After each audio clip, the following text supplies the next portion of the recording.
Join us at the dais. K. Sunita, Commissioner, Directorate of Collegiate Education. Dr. Akhilesh Gupta, Secretary, University Grants Commission. Dr. Nisha Mendiratta, Scientist, Directorate, Climate Change Program, Department of Science and Technology. Dr. Veera Gupta, Associate Professor, NUPA, and Professor Darlong Khateng, Vice Chancellor, Central University of Jharkhand.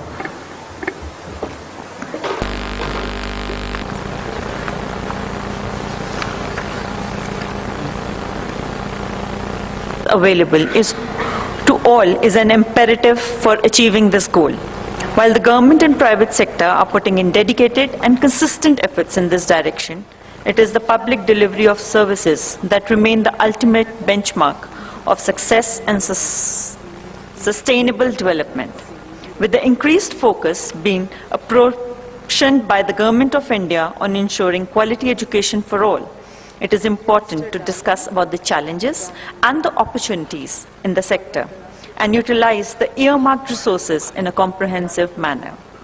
This panel discussion shall be chaired by Srimati K.S. Sunita, one of the outstanding IAS officers from the 1996 batch. She has been conveyed with the objective of mapping the challenges and opportunities in the education sector and the efforts being made by the government and the private sector in education. Srimati K.S. Sunita is at present the Commissioner of Collegiate Education in the Government of Andhra Pradesh. To give a brief about the other speakers, Dr. Akhilesh Gupta, Secretary, University Grants Commission, has his MSc degree in physics from Lucknow University and a PhD in atmospherical sciences from IIT Delhi. He has joined Indian Meteorological Department in 1985 and worked there as a meteorologist until 1994. He has worked in the Disaster Management Cell of the Department of Science and Technology during 2006 to 2007. He has worked as an advisor to the Union Minister for Science and Technology and Earth Sciences during 2007-2009. Before joining UGC, Dr. Gupta was working as Head Climate Change Program Division of the Department of Science and Technology, Government of India. Ms. Nisha Mendiratta, Scientist F and Director, Climate Change Program, Department of Science and Technology. She started professional career as scientist at NRSA, Department of Space. She carried out research in the field of microwave remote sensing application for soil moisture estimation. She has worked for medium-range weather forecasting and crop weather modeling. At Indian Institution of Remote Sensing, she carried out intensive research in crop characterization using satellite data. She is presently working as scientist, Climate Change Program at the Department of Science and Technology, Government of India. Professor Darlong Khateng, Vice Chancellor, Central University of Jharkhand, was trained in top institutions of India like St. Edmund Shillong, St. Stephen's Delhi and Bose Institute, Calcutta. He was awarded the Jawaharlal Nehru Memorial Trust Fellowship and was attached to the Atomic Energy Research Establishment, England, for 2.5 years. Dr. Khateng is presently serving and lay on his post as a professor of physics at the Northeastern Hill University. He is a nuclear scientist by training, and his research has earlier been carried out at the Bhabha Atomic Research Center, Trombay. Thank you all of you for joining us. And now I ask Ms. Sunita to take over the session. Sorry. I would also like to introduce Dr. Veera Gupta, Associate Professor, NUPA.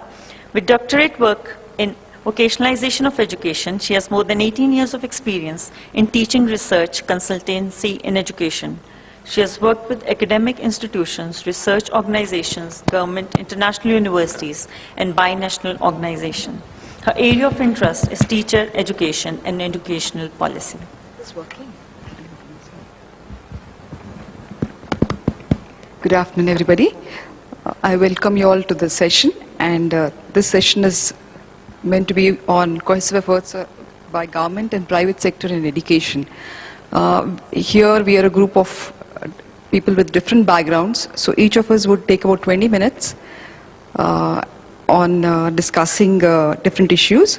Dr. Akhilesh Gupta would be talking about higher education in the country. Since he's from the UGC, he'll be talking mostly about those guidelines. And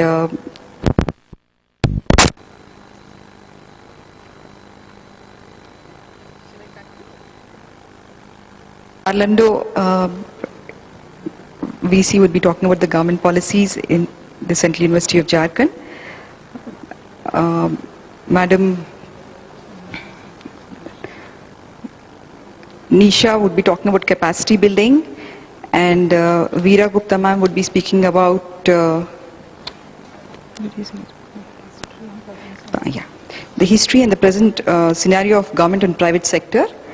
And as a beginning of this subject, private initiative in higher education and education in general would generally mean various things. The way government and private initiative can work together would be in different ways. For example, in Andhra Pradesh, we have the private sector institutions, that is colleges, being funded by government. These are called aided institutions. We have around 179 colleges which are funded by government institution. That would be one kind of public-private partnership. You could have total private colleges which are there everywhere. And in Andhra, I think we have around 3 lakh students studying in private colleges. That's another kind of public-private partnership. We can also have a partnership like in Norway, where private education colleges are there, but government decides the syllabus. And they regulate the whole system. And we have also exclusive government colleges. And the way it is perceived generally is that the private colleges are far better and they're superior to the government colleges. But our experience in AP has been that given the same kind of infrastructure and the same kind of autonomy which a private college would enjoy, we found that government colleges also were performing very well. For example, I will talk about the autonomous colleges in Hyderabad and in AP, where the result, when we compared it with the autonomous colleges in private and in aided institutions, we found that all of them had the same 83%.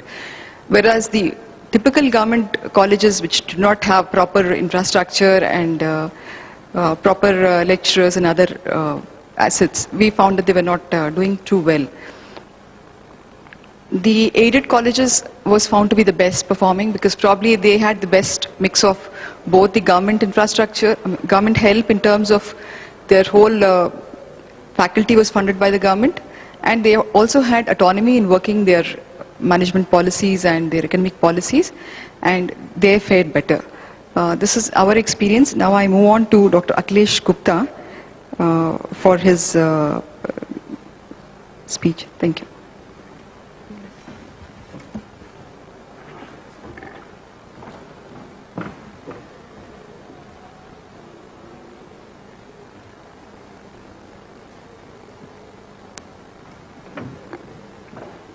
Thank you, Chairperson.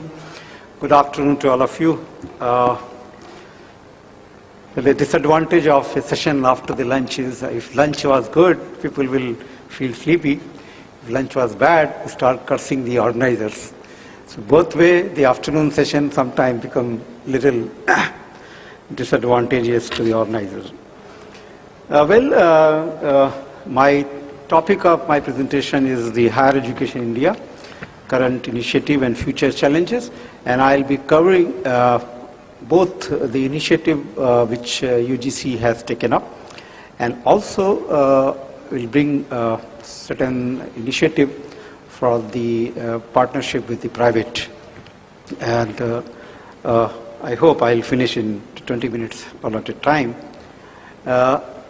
This is outline of the presentation, the mandate of University Grant Commission, the higher education scenario in the country, UGC initiative in enhancing access and equity and quality, and future roadmap for the higher education. This is a very famous picture of way back in 1953, 28th December, when the University Grant Commission was established. and look at the picture, you can see the Abdul Kalam Azad was that time education minister. He's chairing this meeting, first meeting of the UGC. And the Pandit Jawaharlal Nehru, the then Prime Minister, standing, sitting by side of the Minister of Education. That used to be the standard of education when it started from that so much regard and respect is given to the person who is chairing the session, even though he may be lower in stature in terms of. There are 4 main mandates of UGC. First is, in fact, this mandate comes from the Indian Constitution, where when the education was brought in the concurrent list, there is an entry in the Constitution where it says that this Union government has the role to maintain the standard of the education. And so therefore the first mandate is maintaining the standard of teaching, examination, research. Teaching, examination, research. There are 3 areas of higher education. Promotion and coordination of university research, allocation and disbursement of college grants for the university and college, and establishment of common facilities, services, program for groups of university. In fact, many times people say that the name University Grant Commission is a misnomer, because the Grant Commission is not just a granting authority, it also has several other roles to play. There are interesting, in fact, figures I'll show and how institutional growth took place in the country. Look at this diagram, 1950 onward till today.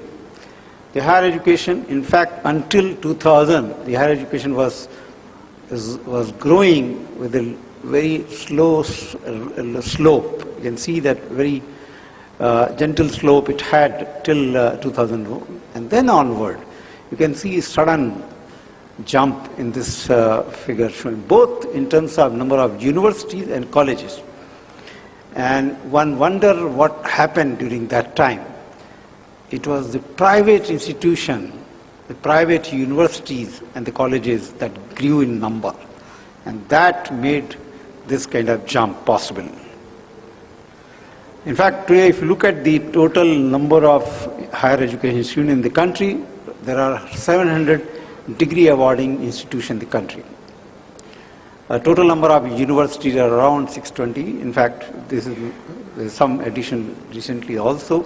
Central University 43, State University 298, deemed to be university 130, private university 149, and total number of colleges are more than 37,000. State-wise, if you look at the number of universities, the highest number is, of course, Uttar Pradesh. But next in line is Rajasthan and Andhra Pradesh, where number of universities, and that include both private and government universities. There are states where they are very backward in this area, and they need to improve. But of course, the leading states are definitely a job. If you look at student to institutional growth, the institutional enrollment has also increased dramatically post 2000, and that again maximum share came from the private sector. Interesting part is that, in fact, when we are talking about the women equity in this country, the number of girls enrollment has also dramatically improved post 2000. And in fact, as on date, there are 8,672 girls enrollment. 8,06,022 that is there in the country. The state-wise student enrollment, if you look here also, the highest enrollment is in Uttar Pradesh. Next come Maharashtra, and Andhra is at number 3. So the student enrollment is also as some of the states have done good jobs. Again, if you look at the graduate level, the maximum enrollment took place at the graduate level. Next comes postgraduate and then diploma and the research. I must mention here that the research is one area which University Grant Commission is now focusing on in the 12th plan. If you look at only 1% of the total enrollment is in the research. The government is committed to increase the allocation of funds for the research. In fact, as on date, the total allocation of fund for the research in the country is about 0.94% of the GDP. And we need to increase it to 2% to become comparable to the rest of the leading countries in the world. Faculty-wise enrollment, if you see that again, there is a difference between the boys and girls, but overall, the number of enrollment is maximum in arts, then comes engineering, and then science, and then the commerce, and then rest of the field. Again, let me mention here some of the fields are having lesser enrollment, and we are focusing on those areas. For example, veterinary science, agriculture, in fact, law. A recent decade had witnessed a very high enrollment ratio in the law. In fact, many students are moving towards law, leaving science and the arts. Well, this is already covered in that the overall enrollment ratio, gross enrollment ratio in the country, as on date, is about 18.4%. And this has improved a lot during the past 11th year plan and also 10th plan. And we are targeting to achieve 25% of gross enrollment ratio by end of this plan, 12th plan, and about 30% of the enrollment ratio by 2020. And all these things, we are very conscious about this kind of fact that the enrollment ratio will increase only by the involvement and the cooperation of the private sector. Otherwise, this dream is not going to be achieved that easily. Very similar to student enrollment rate and also the institutional rate, the teachers have also increased in number of teachers, and particularly in past 5 years, the number of teachers on date is roughly touching about 950,000. And our target is to achieve 20 lakhs teacher by end of this 5-year plan, because there is a very serious shortage of faculty in most of the universities, and therefore we are in fact playing the role both as the facilitator as well as regulator, because it is the teaching that brings the standard of an institution, and therefore quality of institution is directly connected or related to the teacher's quality. Well, if you look at the expenditure on education, in fact, the higher education get only 32%. Maximum fund goes for elementary education and secondary education. There has been some growth taking place in the education expenditure in the country, but we need to make much more than this. You know, there are 3 main focus areas of higher education in the country. And this makes India different from most of the developed countries, which are actually focusing mostly on the access and the quality or excellence. Where India is a country with diversity. We have all kind of caste, creed, religion, region. We have different kind of level of economic levels in the country of the people. And therefore, equity is mandatory for us to create the level playing platform. And therefore, access, equity and excellence, all three together have to be kept in mind while enhancing the educational infrastructure as well as the enrollment in the country. And there are many such initiatives which we have taken. I am not going to elaborate on those, but it's important that we are in fact bringing our schemes very carefully, that when we are trying to increase the access, it must be able to address the equity. And the equity, when we are talking about, we're talking about those unprivileged class and the community, the scheduled caste, scheduled tribe, minority. Also, we are addressing women to the great extent so that all of them get the opportunity in the and get the share in the higher education.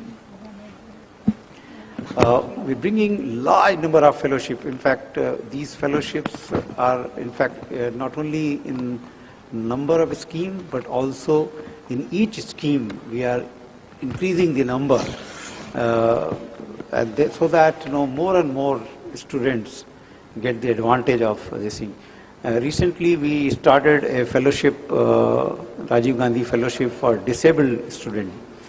Recently, last month we have launched, so that the students who are disabled can also get the opportunity. There are initiatives towards quality and excellence, and also I am not going to elaborate so many of them. We started this special assistant program. Number of universities and colleges are participating into that. Academic Staff College, in order to bring excellence in terms of teachers' education, we have set up Academic Staff College at 66 locations. We are going to increase to 100 by end of this 5-year plan. Large number of autonomous, 450 around autonomous colleges there. We're going to increase them, provide them autonomy, and also provide them additional funds so that they can use it for the benefit of the scene. Number of research projects, programs, minor, major, awards, and several things we have launched so that the quality of education improve through these programs, and teachers training improve through this thing. We brought out these two interesting initiatives, joint appointment and student entitlement. And I'm not going to elaborate joint appointment system. I just want to mention that a teacher working in the university can go and work in the lab, research lab, and the vice versa. The research lab scientists can come and teach. So we have a regulatory mechanism, and again, there's no time to elaborate, but we have now brought out an improved API norms, and this is going to be helpful for many teachers in the country. We are forging several collaboration at the international level. Several support systems have been created, and these are all available on our website.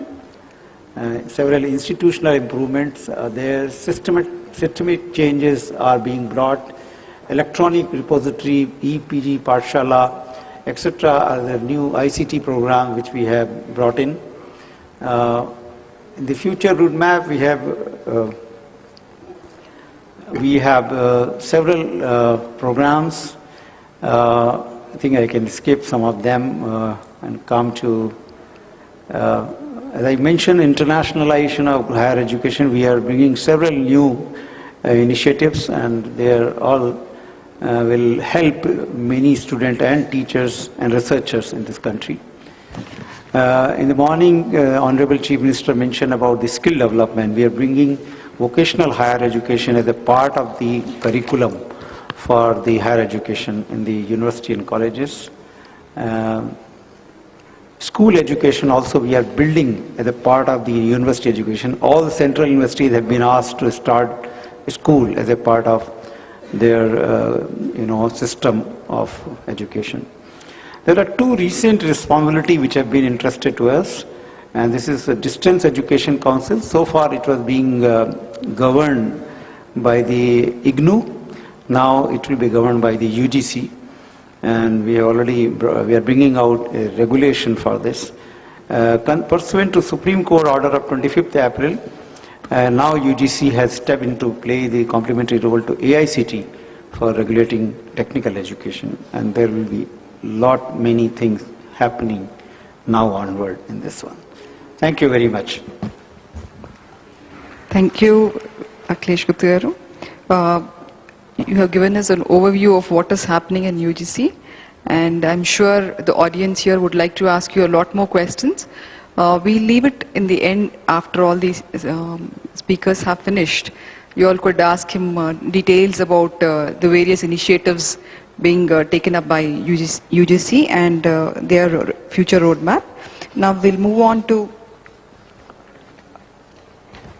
Madam Nisha Mendrita.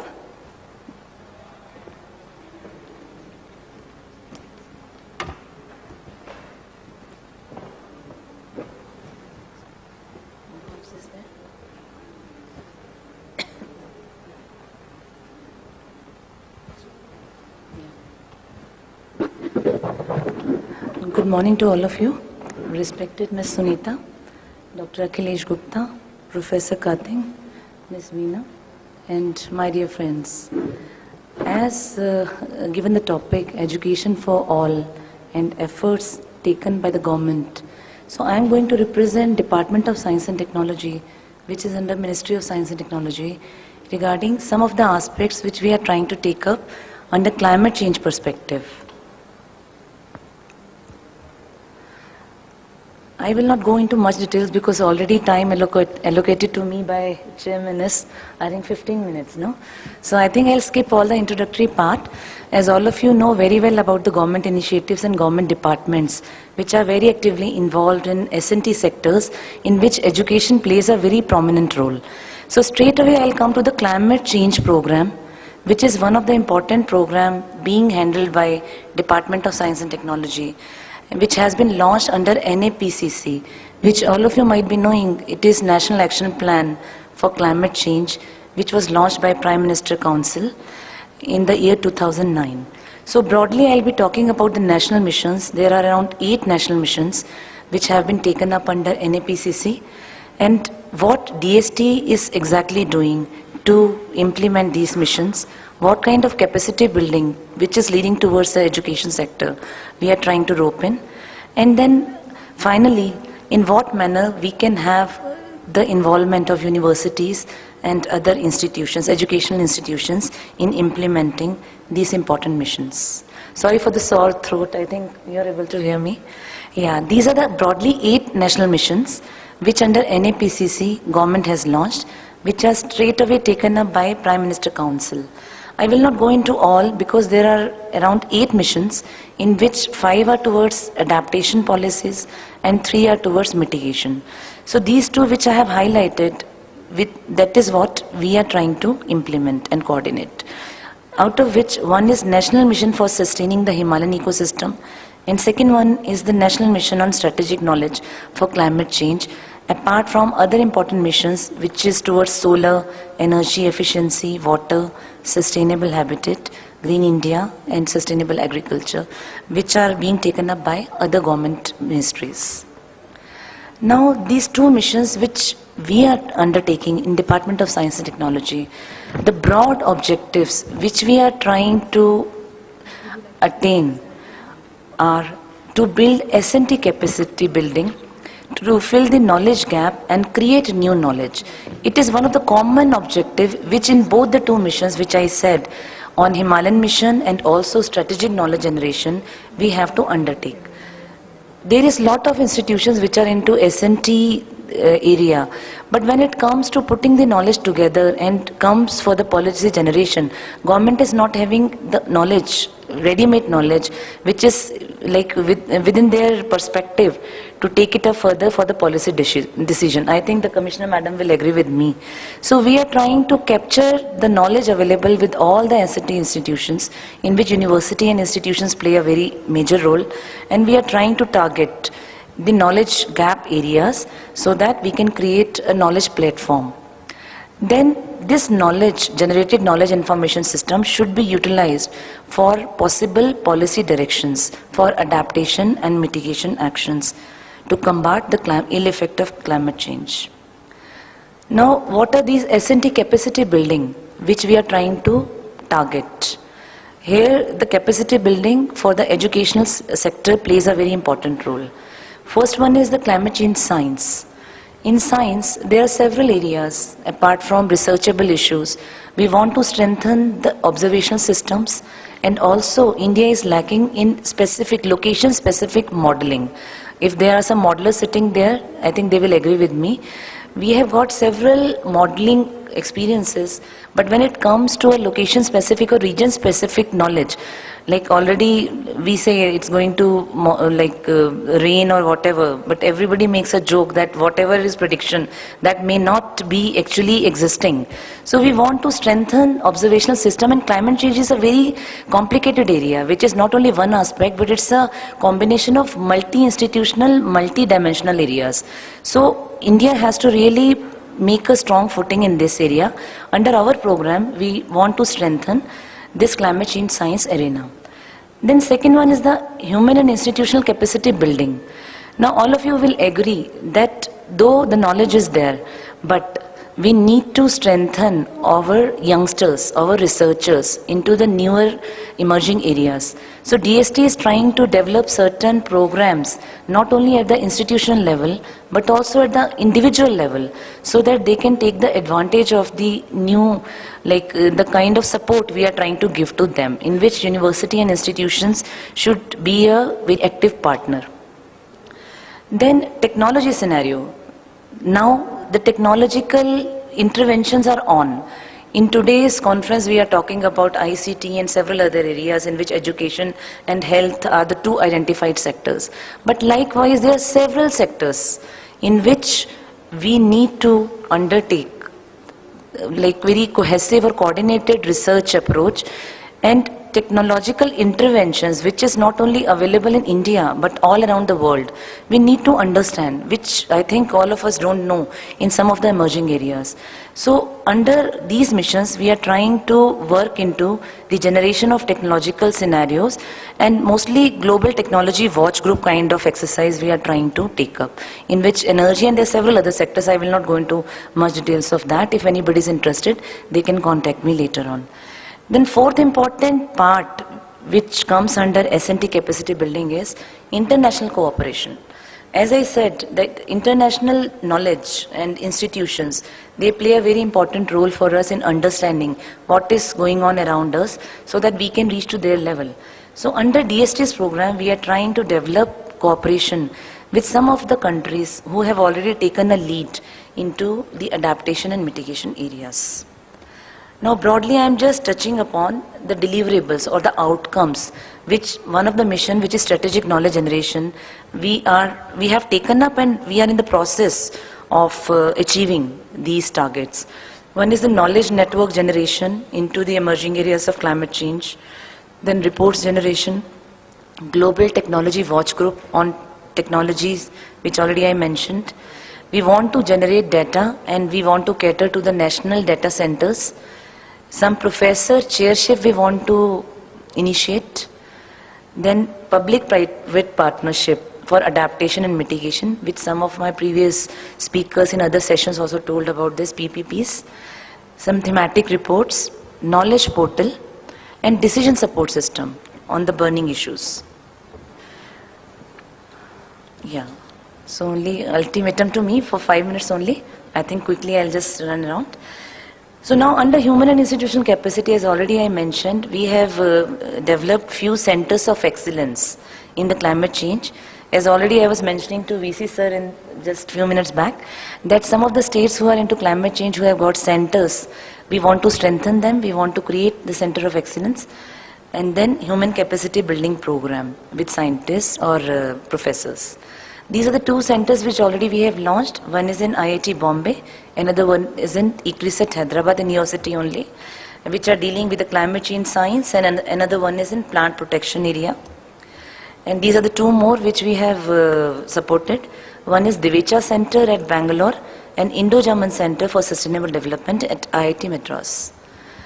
And major coordinated programs which we have already launched is, one is IUCC, which is Inter-University Center of Glaciology, in which 4 of the major universities are partners. Their VCs were with us, and which we have taken up recently. And under international, Indo-Swiss Capacity Building Program in Glaciology. It is a very big program, so I think I cannot give a feel in 2 or 3 minutes, which we have launched with Swiss government partnership. At state level also, the state of Madhya Pradesh has joined hands with us in launching or creating a portal, which is Center of Excellence and Strategic Knowledge, specifically for the state of Madhya Pradesh. Likewise, we are reaching all the states of the country. These are the major R&D projects which we have given to the major universities and institutions. I am skipping that. And some of the network, knowledge network, as I said, that knowledge we have to create in different areas. So some of the thematic sectors are CC and climate and human health, in which 10 universities are partnering with us. Another one is climate change science and modeling, in which again 7 research groups are with us. These are the upcoming, which is in the area of mitigation, agriculture and water resources. Now NMC, Himalayan Mission, quickly I'll go through that. It is again creating and building capacities specifically for Himalayan ecosystem. And here we want to target 12 knowledge institutions for their strengthening. And data collection is one of the important area and sharing for policy generation. Here now in capacity building, we want to target 100 specialists. We want to give them advanced training in glaciology, in which Swiss is also joining hands with us, and likewise we are approaching other like international bodies. And observational network, already I said. GSHI is another governance issue, which Ministry of Environment and Forest is with us, and regional cooperation framework. Now I am coming to the concluding slides. The capacity building program under NMC, as already I said, we have identified or selected around 100 institutions in the states of Himalaya. There are 12 states. We had a very big workshop. Around 100 institutions we approached, and around 50 institutions have joined hands with us, and we have received the proposals from them, which is in the finalization stage. And so we are going to come up with a very big program in which 25 or 50 universities, scientists, professors will be working for us to give a shape to the NMC's deliverable. And under Indo-Swiss capacity building, as already I mentioned, around 25 young scientists we want to train, and we are thinking that we may provide them a kind of career opportunity also after the completion of this course successfully. It's a very tough procedure through which we are making the selection. 3-phase process we are following. And then under this Inter-University Consortium on Glaciology, again it is one of the unique program which we have launched, in which University of Srinagar, JNU, Jammu and Sikkim, these are the 4 universities which are with us, and we are trying to go for instrumentation, advanced instrumentation in India, so that the rare data on glaciology can be collected, and we are giving training and capacity building program for the youngsters in the field of glaciology. If anybody is interested, they can contact us, and they can also become a part of this capacity building program. This is the last one. Now, as I mentioned, out of the several CC programs which DST is already running, so we have already supported 8 universities, I will not read out the names, and 5 national educational institutions, in which IITs play a very dominant role. IIT Delhi, IIT Madras, IIT Bombay, IRI, IISc, the leading national institutions who are working into the field of climate change. And we propose to extend our area or our work even to other universities and national institutions as well. And also we propose to work in tandem with UGC to motivate universities and national institutions to actively participate in our climate change program. Thanks. Thank you, Nisha. That was a broad overview on climate change and the various works they are involved with, their R&D network and knowledge network. Now I request Professor Dayalendo to give a brief on his Central University of Jharkhand policies.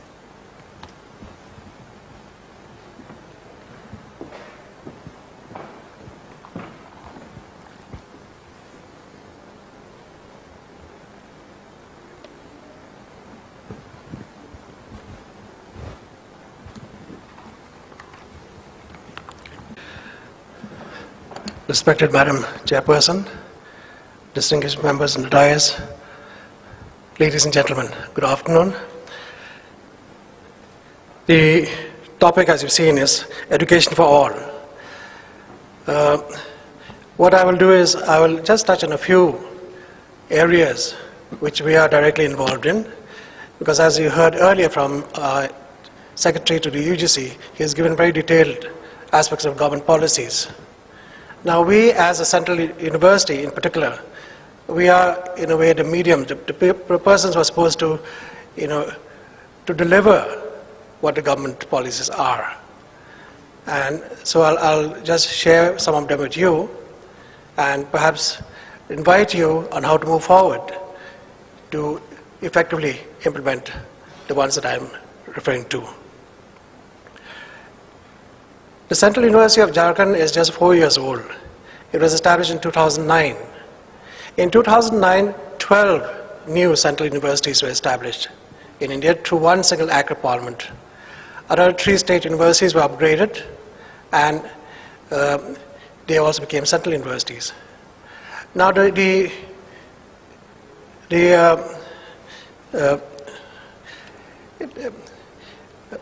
the purpose for establishing these central universities was to establish at least one central university in those states that did not have any central university.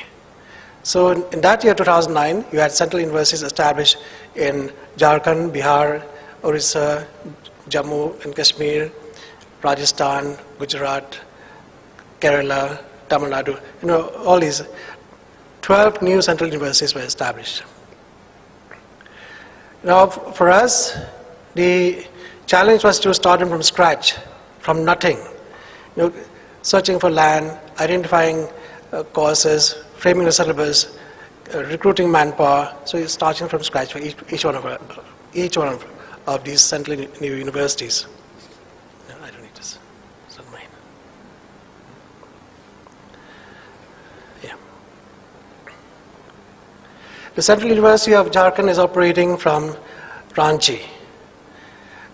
In the last 4 years, we have established 20 centers of studies.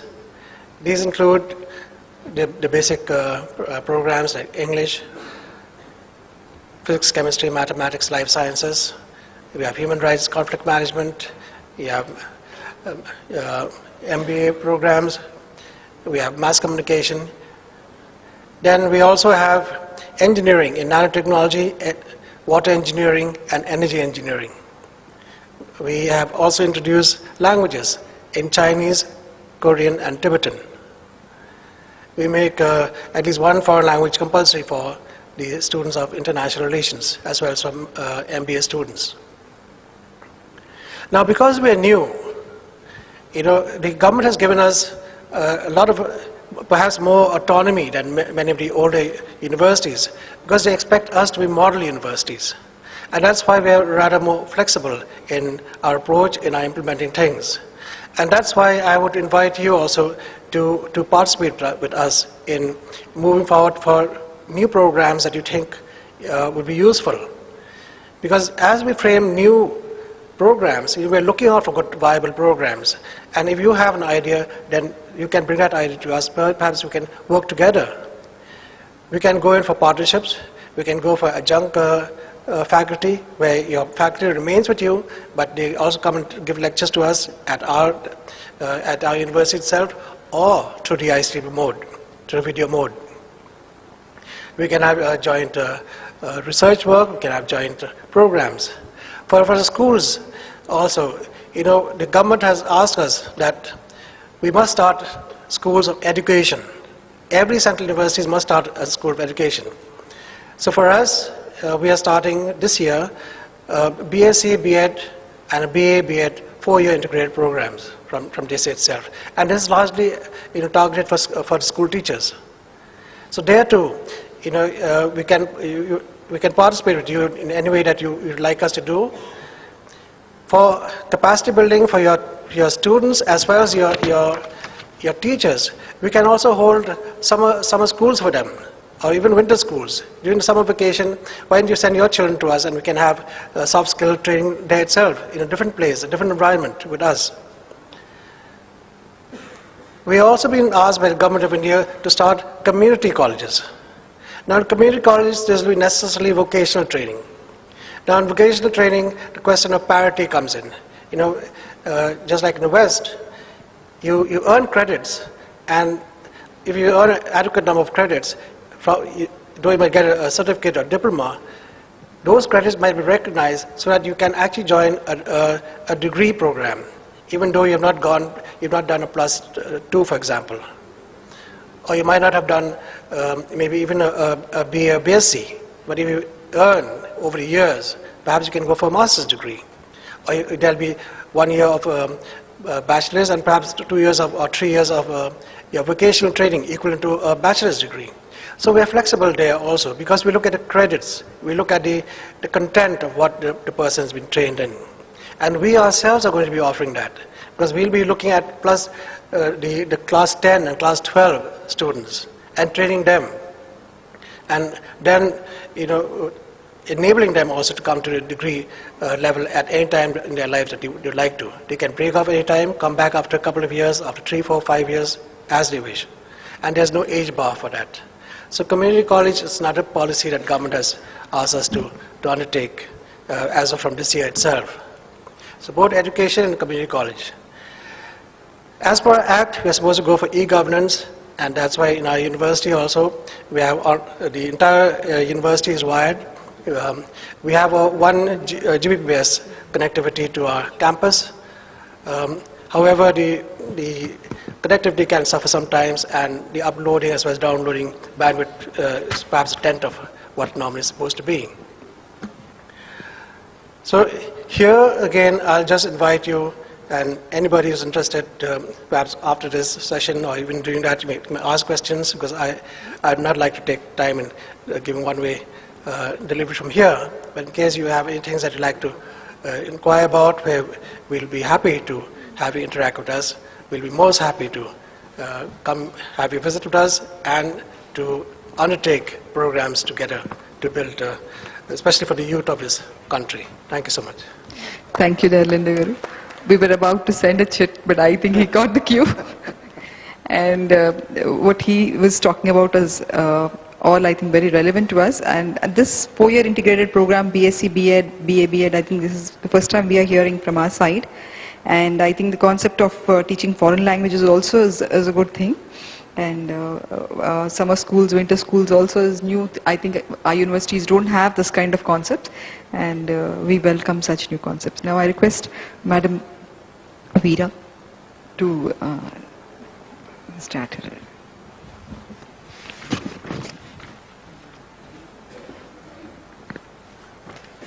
Respected Madam Chairperson and all the dignitaries at the dais and my dear friends. Today's topic, cohesive efforts by government and private sector for education for all, is very, very important. Today the society is again divided in a new type of a thing. You are a government institution or a private institution. When we started as a country in 1947, we had a divide, haves and have-nots, poor or rich. Then came digital divide in last decade, and today we are talking a lot about private sector or government sector. Why this phenomena is happening, why we are having divide and why these classes? We got to understand our governance pattern or our government pattern. When we got independence, and if you see the first 5-year plan, you will realize there is no targets as such for education. Only for elementary education or primary education, there is once a little debate whether it should be 100%, which now we have got right to education, which was also debated that time that we should have education for all and it should be justiciable. But this voice was really killed, and somehow we compromise that we don't have so many resources that we can educate all our children. So we compromised and went ahead for 60% of population is good enough if we can educate in our elementary education. There was really no target for secondary education and certainly no net enrollment and gross enrollment target for higher education, which are coming up now in our 5-year plans, that we want to increase our enrollment in higher education, secondary education and elementary education. As all of us know that we have been working towards universalization of elementary education since last decade, and today we can say proudly that at least 98 or 99% children are enrolled in our elementary schools. So India has really got all our children in school as per the data. And the second initiative which has been taken up in the last 5-year plan is universalizing secondary education, which is Rashtriya Madhyamik Shiksha Abhiyan, RMSA. And as you have heard from the UGC Secretary, we have already achieved, which we were around 11% enrollment in higher education, we have gone to 18%, and we are going towards 25 and 30, which is again very less compared to benchmark. What are these benchmarks? We really saw that as per Human Development Index, our country is still at the 72nd position. And why? The education became one of the index or indicator for development, and we realized that our enrollment is still very less. So we got to universalize elementary education, secondary education and higher education. And all the developed countries have very high enrollment in higher education. USA has 50 to 60% enrollment in higher education, whereas we were at 11 at that point of time when we started setting targets for ourselves. So as you have seen, government sector was not really developing, and we really didn't have that much funds. If you remember, 50s and 60s, all the institutions were government. Elementary education or ECCS is still not in the government sector, it is only in Anganwadis, and all the private sector came up in educating the children, and elementary schools are still private sector more. Secondary schools, even though if we see the history, mostly if CBSE affiliations, we see all the schools which have come up in last decade are private sector schools. There are no new government schools which have been opened up. Rather, they were closing down. Many secondary schools were closing down. But yet, even though there is so much of private sector coming up, we still have 85% children enrolled in government schools and only 15% are in private schools which are affiliated to CBSE or ICSE board. In higher education sector, also there was, whether they were from private school or government schools, universities were mostly government, and now only few private universities are coming up, and still there is a debate with respect to their quality, recognition and what not, or capitation fee or the quality of their teachers or teaching or student or product. These were few issues, but as society grows up, there are many players where they took, or the market which really saw that there is a need for education, and they came up and they basically became hands to hands. If you remember a decade ago, government and private sector was really a divide, and government, as a government official, we will very much, be scary. Oh, you are a private player, please don't come and talk to me. I am not going to give you any contract, be it a building contract or resource contract or anything. But today the scenario has changed, and all the government functionaries or subsidiary or ancillary or subtasks are really performed by private companies. In a CBSE, entire evaluation or examination process is basically outsourced to ICT companies or consultants or evaluation other facilities given. So today even private players are also, since government has opened up in 11th 5-year plan and 12th 5-year plan, They have talked about PPP model. There was a white paper in the ministry where 5 models were discussed that how PPP model will work, but none of the model has been finalized. But whatever, still there are all the models which are working, how schools or universities we work if we have to come in PPP model, and those initiatives are taking place. Today, also, private sector has started talking about national agenda or national targets, which was not the case earlier. It was only government officials or government offices which thought that it is their duty to make the country progress. But today, even government schools and government teachers or private managements have really come up and start taking interest in national agendas and national targets, and they are really helping with all this. As we begin education as a welfare activity, and it was a government mandate.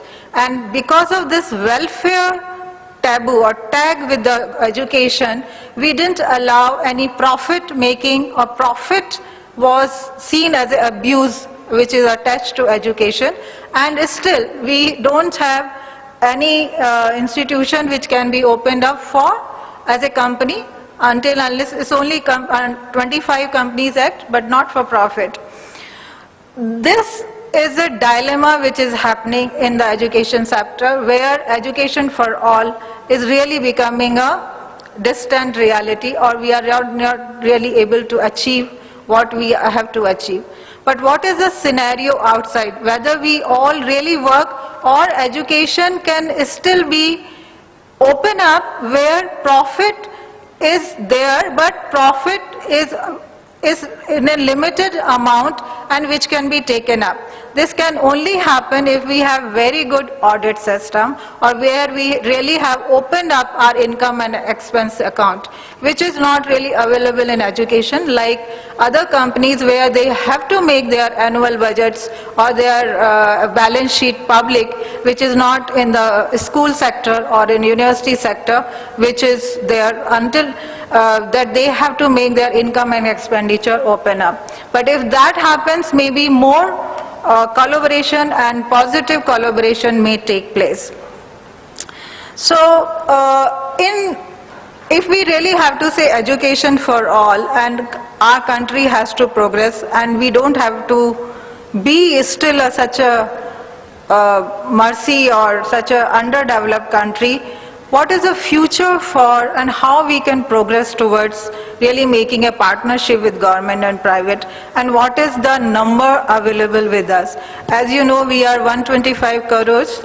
If we leave 3 to 6 year olds out, still we have 100 crore people who have to be educated throughout. If education is for lifelong, so it doesn't get over by secondary education or university education. Even old age people, retired people, everybody needs to be educated, and we need to have systems for their skill development or for their education, which has to be continuous and skill development.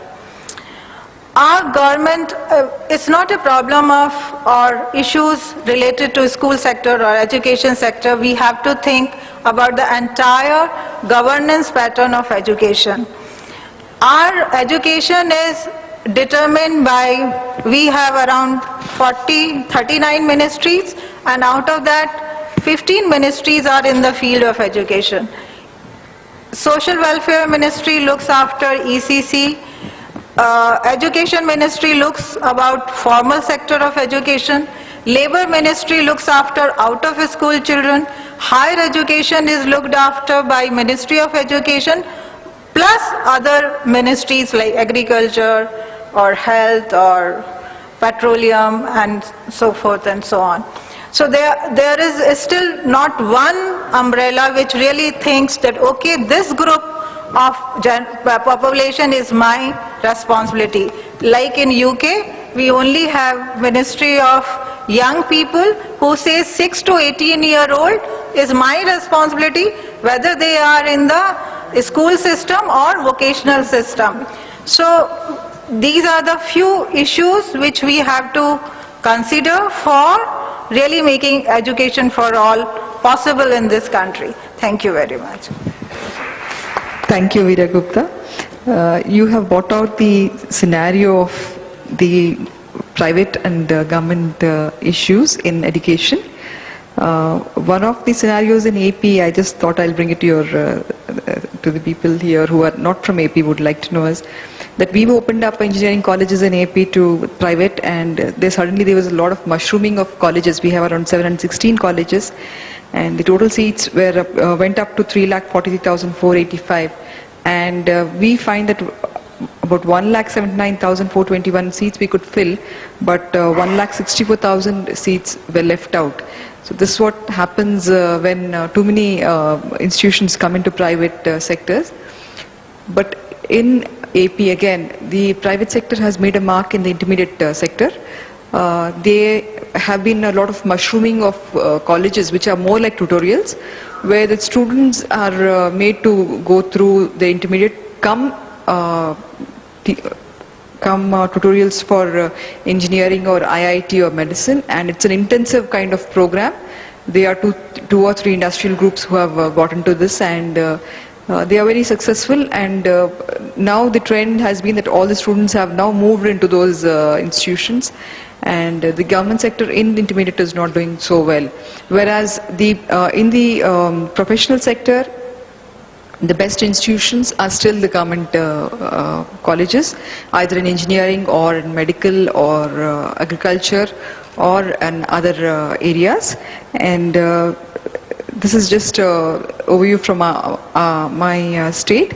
Now I request any of the audiences who had questions to please raise their... Yeah. Can somebody pass the mic, please?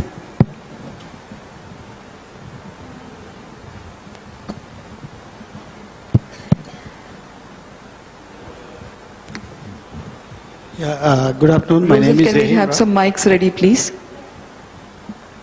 Yeah, good afternoon. My name is A.M. Rao.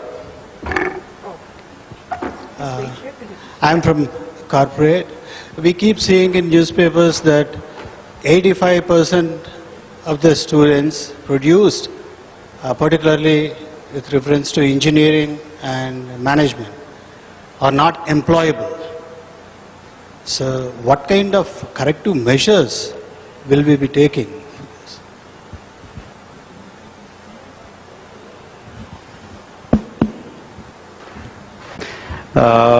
When you have colleges coming up like mushroom, the quality is one area where we have some kind of problem.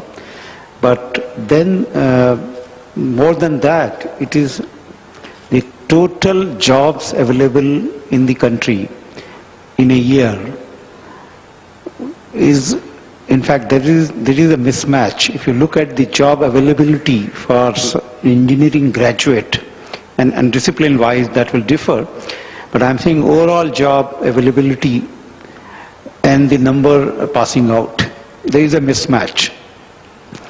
And if you look at, in fact, scenario in discipline-wise, this is one reason why now the students are switching over to field like law.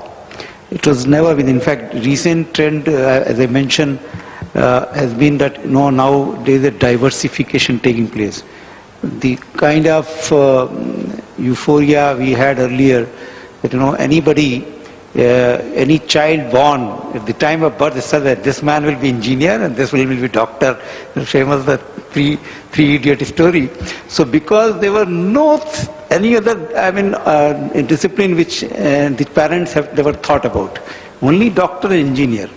But now there is so much diversification taken, and there are many jobs coming up in those diversified areas.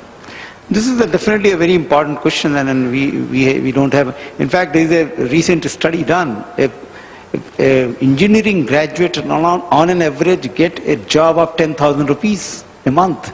That is the trend which is coming up now. Sir, good afternoon to all. I am Srinivas Chaudhary, sir. This is a question to the Director UGC, Secretary UGC. Sir, you have said that in central universities you are going to start the schools. Already under central government organizations, there are, what the difference you are going to bring in by setting up the schools at Central University, sir? Or what are your vision for that? Just I want to know it. Thank you, sir. It was the School of Education. I think the VC Jharkhand has clarified that. School of Education for B.Ed and M.Ed. That's what I want to mention. But you are right, there are Central University where the Navodaya school and the Kendriya Vidyalaya are also there. And it is all optional. Any university can start such a school, and there is a different process involved into this thing. But what I mean is the School of Education for B.Ed, M.Ed. To Dr. Akhilesh Gupta. You said that UGC is taking over the DC. What plans do you have for private universities? We run a Calix Teachers University, which is a sector-specific university for teachers training. And the earlier law for UGC was after 5 years you can launch online programs. I want to know if the thinking is still holding good. Well, this is a question to coordinate. On 28th December, this, the order came from government that UGC is supposed to take over. We took over. What we did, immediate task with us was to take decision on the pending cases. So we had to have guidelines, and we immediately, what we did, DEC guidelines, we immediately took and adopted as it is. And we had now 123 cases which were pending, we cleared all of them. That was related to DEC, and that include all private institutions and all.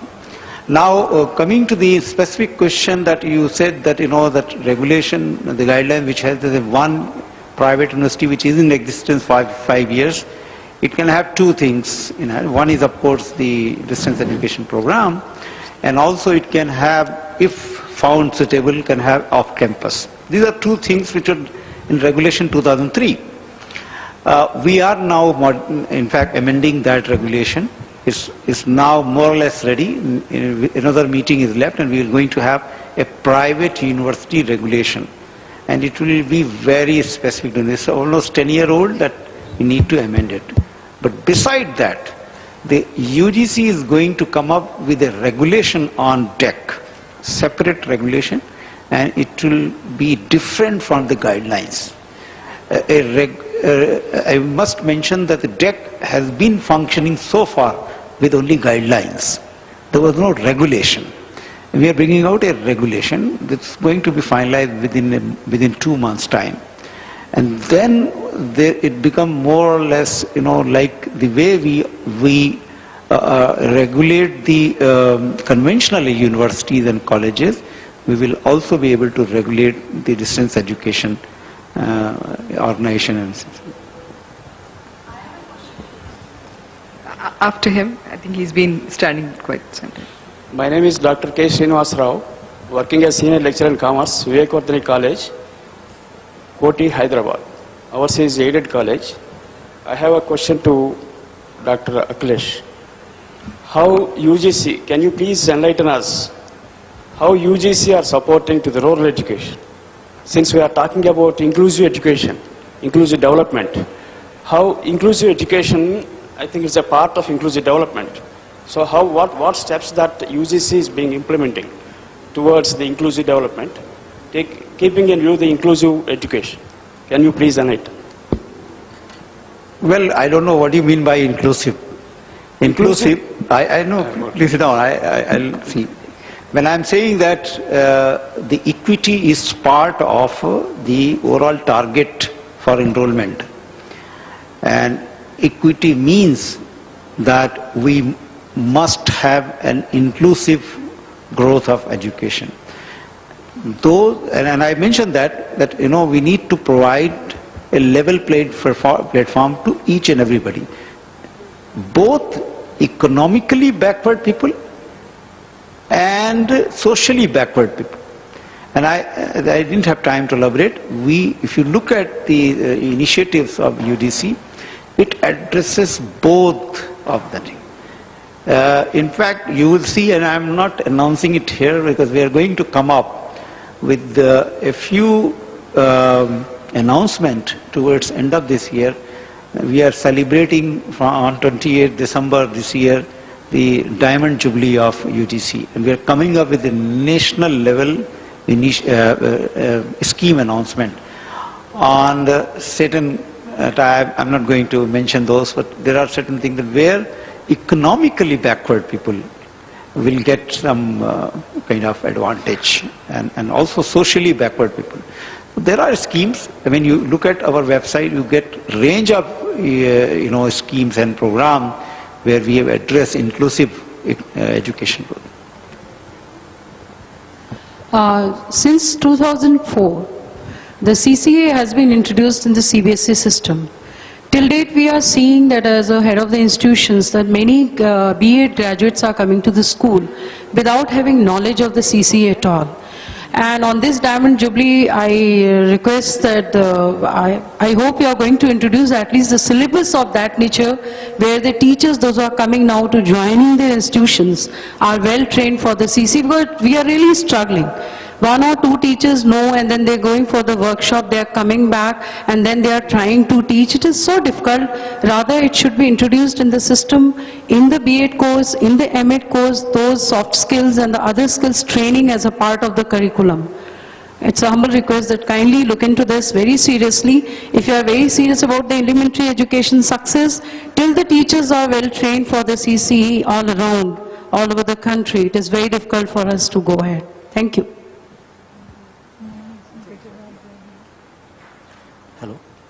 Sir, what is the action plan of UGC for implementation of choice-based credit system in all over India?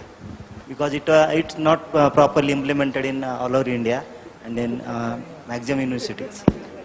Well, the choice-based credit system is in vogue everywhere, and we are in fact trying to improvise this thing. We know there are difficulties coming at certain some things, but in fact that's what when I mentioned. There's going to be some kind of revisit to such things. There are not only choice-based systems, there are also many other things. The curriculum structure itself. There is a demand, in fact demand is coming from various people that we should have common curriculum in the country. We know it is a good idea, but then it is very difficult to implement a common curriculum system, because the states have their own, and I have Madam Commissioner here. I know that every state has the same what's called stake into and state universities are run by the state, not by the center, and therefore common curriculum part. But some of these reforms which you will see coming up in coming time will address the issue which you have raised. No, good afternoon, sir. It's a question to Dr. Gupta. I thought definitely you would be talking something about the foreign universities which will be flowing into India, because right from year before last, the talk was on that some other universities, foreign universities, are going to come over here to reduce our problem or to increase our problem, whatever is happening in that field. That's part one. Part two is to ma'am. I would be very happy if ma'am is right, but I am not very sure. Going by ASER report of this year, the elementary education as well as upper primary education, the enrollment, even in rural areas, is more in private schools than in government schools. And ASER report says that within 20 years, there might be a possibility of closing down all government schools. I would like you to just review your answer with the light of that ASER report. Yes. Yeah, it's very good. See, again, there are two surveys, national surveys, which are happening. One is NCERT survey, which you may consider government survey. Second is ESSER, which is a private survey. And both the surveys come out with different findings. And certainly, why they are different findings and what is their sample, how they get it is really difficult, and again very debatable issue that whether SR is saying right, and we cannot compare. There's no third research which can say okay, we can compare SR versus NCERT, because their sample and data is totally different. So still ESSER reports are not taken as authentic reports, but they are taken as a challenge or questions by the planners or policy makers in the country. So ESSER is not authentic as such a document until unless we still take NCERT surveys as authentic documents for policy making. Yeah. Ma'am, my question is again to you, ma'am. You have mentioned that profit abuse is being attached to the education these days. So what strategies we need to adopt with that? We can concentrate more on skill-based education rather than making profits in education. See, skill-based education is a part of content, and certainly it is required very much, and that too at secondary level. If we want our country to increase its GDP, we have to have skilled hands so that we get good workers, and that is up to secondary level we have to have. Profit making as per institution which are running is different than skill-based education. So for profit making, again there is a regulation which I'm just forgetting, maybe UGC person will be able to answer this. There is a regulation for all colleges and universities and a school as such that they have to keep their accounts book in a particular fashion, and they have to declare that in a particular fashion, and again the training programs are going on for that. But that has not still been made as a regulation. Yeah, it is only CAI, ISFAI has made, there's a book and which is there on the website of MHRD and also of CBSE and UGC, that how to regulate finances of education institution. If that really comes up, I think a lot many problems will be solved. Today, how we write our balance sheet, if I have to compare BHU balance sheet with AMU, Aligarh Muslim University or Banaras Hindu University, I find the headings are totally different. So there's no comparison of income and expenditure, and also we don't know like which are the sources and all. So our finances are not, that data is not researchable data at present. So that is, regulation is there which is going to come up as a policy for the country. Yes, we'll have a last question. The next speaker is ready. We should not be this thing. I cannot give the second questions. Gentleman there. Madam, I am principal, BDAS, all the delegates in the hall, that we are giving all skill-based education to our children all over the country. And with that skills, they may get their employment opportunity, they will earn money, and they will buy things and they can settle well. But is there any need to impart a value-based education to the children? Nowadays, we are observing, we have been facing a lot of problems like acid agitations and atrocities and eve teasing and not proper treatment to the parents, elders. So is there any need to look into it? Because the Commissioner of College Education introduced this value-based education in higher education, and it is, I think it is giving good results in Andhra Pradesh. Thank you, sir. Answer? Okay, you cannot do without that. This is where you have the debate also between what you call digital learning and contact form of learning. Because digital learning, yes, you can hear lectures from across the globe of the top speakers. But finally, people have to live in society. They have to interact with society. And unless they have some appreciation of society, they are sensitive to people around them, they don't become real human beings in a way. And that's why value-based education is essential. In our university, we have introduced in different, for different disciplines. For example, for science itself, all the science students, we make it compulsory for what we call integrated science education for all the science students. Almost all our programs, out of 20 programs, 16 programs are 5-year integrated. It's a dual degree of undergraduate and postgraduates, 5 years. We make extracurricular activities compulsory for 2 years. Then for science education, we have on morality, on ethics, on philosophy, an 8-semester program for science students. So this is where we teach on different types of, societal type of needs and topics for science students. So that is where, just to also remark about earlier the question of schools and such, the structure in some universities is we have what we call a school system, like a school of natural sciences. So under the School of Natural Sciences, you have again departments of physics, chemistry, mathematics. These come under natural science. That's the structure we have. So the word schools of education, it was not really school like Kendra Vidla in that sense, but it was that level. The School of Education was actually that structure. Under School of Education, then you can have Center for Special Education, Center for Distance Education, and Center for just normal conventional education of B.Ed, M.Ed. These type of centers can be under School of Education. So this is where you do. Regarding capacity building, for instance, employability. What we do is we have 5 years program. From the second year itself, we send our students for internship to different places within Jharkhand, across the country. Now in the second year, they're still undergraduates, they're fresh, they don't know much. So it's just an exposure. It might be just 2 weeks of exposure, nothing else.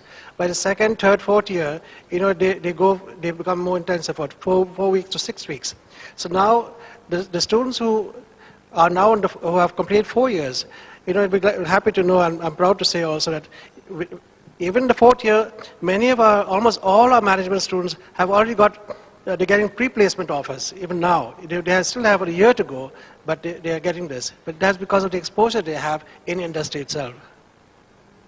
I'm sure you would like to know what UGC, questions close please, or has on this value-based education. We in AP have already started it this year in all the UG courses and the PG courses. I request Akhilesh Gupta to give his thing on this, and after that we close. Thank you. Thank you. This is a very interesting question which somebody asked on value-based system and education. You see, the all thing, India is one country where, there have been, we had the tradition of a very guru and shishya paddhati and all, where the value came automatically. And now with the commercialization, with kind of system which we evolved over the time, somewhere that got lost, and therefore value education is important. And this cannot be regulated through any law or any kind of regulation. It need to come within, and it's sometimes come within the ethical values which institution practice, and institution is made of teachers. Anyway, coming to this thing, there were the guidelines which UGC framed a year back. Last year there were some guidelines on these things, moral study, and value-based system, how it can be inducted into the education system. But it is all of us that need to practice it and strengthen it. Last point which this gentleman asked about the foreign education, just one line I say, there is a bill pending in the parliament, but pending that bill we brought 2 new things. One, that we have now had guidelines ready.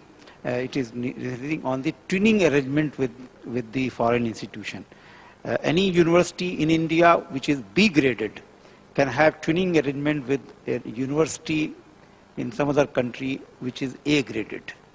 The twinning arrangement. But in starting an institution, university campus in India, there still we are debating. We are not reading unless bill is finalized. We are not able to take up anything further. Thank you.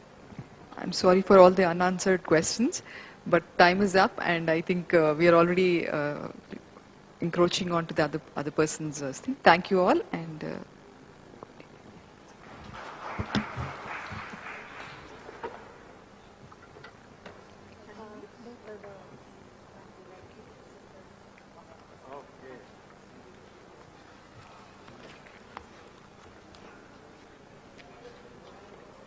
Thank you so much for such a wonderful interaction. I would now request Ms. Sunita to give away the speaker mementos.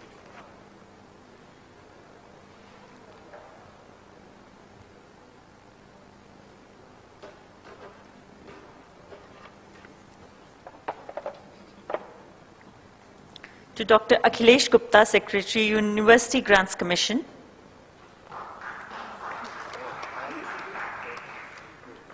To Dr. Nisha Mendiratha, Scientist, Director, Climate Change Program, Department of Science and Technology, Government of India.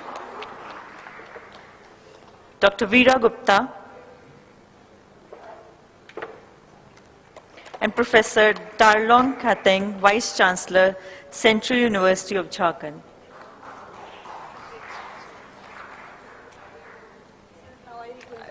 We request Dr. Akhilesh to give away the speaker memento to Ms. Sunita, Commissioner Director of Collegiate Education, Government of Andhra Pradesh.